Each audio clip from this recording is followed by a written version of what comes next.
За дараа үндэстэн хэл соёлын дайрагийн үзүүлэлтэн нөлөө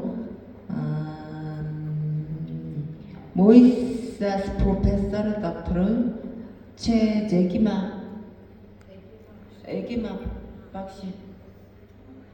За эрдмийн ир сургуулийн профессор багш Эгима багш өөрөөр хамт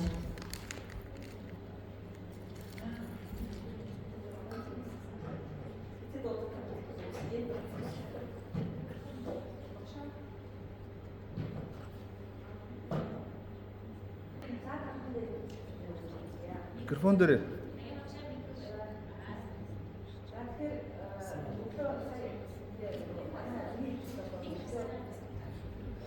За тэгээ orientч тавигдаж байгаа юм аа. За хоолоос жоохон суудсан байгаа даа хүмүүс. Уучлж өгөөрэй. За аль болох товчхон ярина.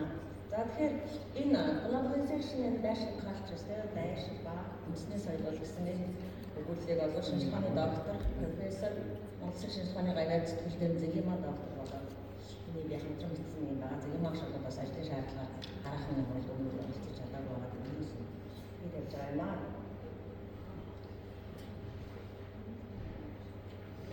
За тэгэхээр дайршлын дэлхийн үргэлжлэлийн бүрийн системийн шилжтэй томоохон өөрчлөлтүүд өргөж усаанууд ойртон нэгдэрч улам бүр бие биенээсээ харилцан хамгаалах болсноор энэ зөвлөлтний нийтлэг шинж улам бүр мэдрэгдэх боллоо.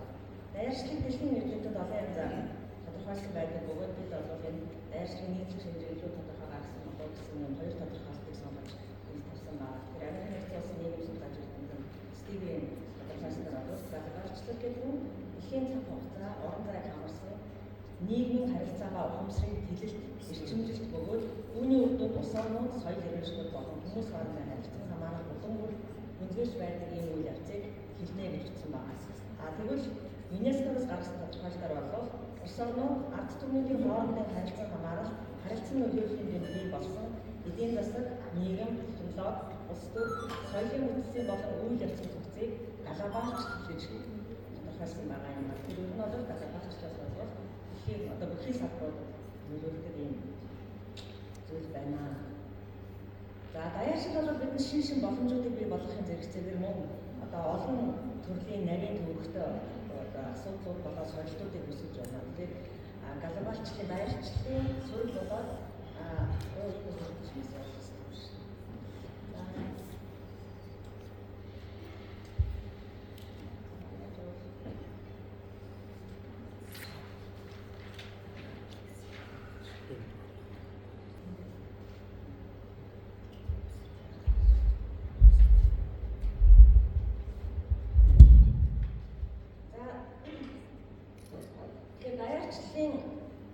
сүрэг болоод эерэг үр дагаврыг бид авчирсан байна. Даяарчлал нь бол эдийн засгийн өсөлтийг дэмжиж, хөгжлийг дэмждэг юм эерэг үр дагаврыг үзүүлж байна.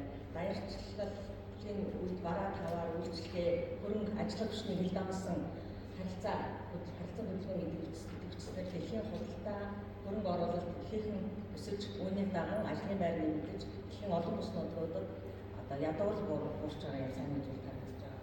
За мөн технологийн дэвшил дэмжиж байна глобалчлал. За хил дамсан мэдлэг инновацийн солилцооны үр дүнд дэлхийд дахин шинэ технологи төвлөрч үйлдвэрлэл үр ашиг нэмэгдэж байна.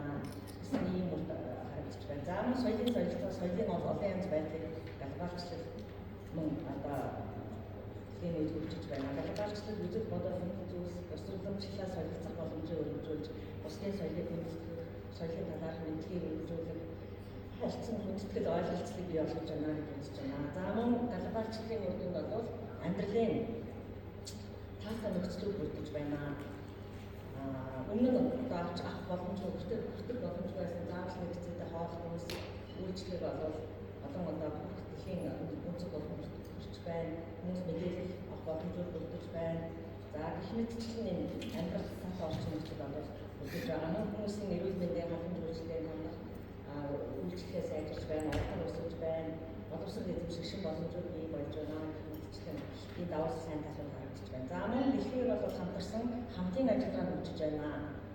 За олон улсын байгууллагууд болоод гэрэл хэлцээдүүдээр бол дэлхийд энх тайван байдлыг тогтоохтой хөгжлийг хөдөлгөхөд болоод энэ глобалчлалаас тодорхой хэмжээнд үүсгэж байна гэсэн ийм эерэг сайн талууд ажиллаж байгаа боловч мөн сөрөг талууд энэ дээр хичээж байгаа. Жишээлбэл бол эдийн засгийн тогтворгүй тэгш бус байдлыг глобалчлалд үүсгэж байна тийм.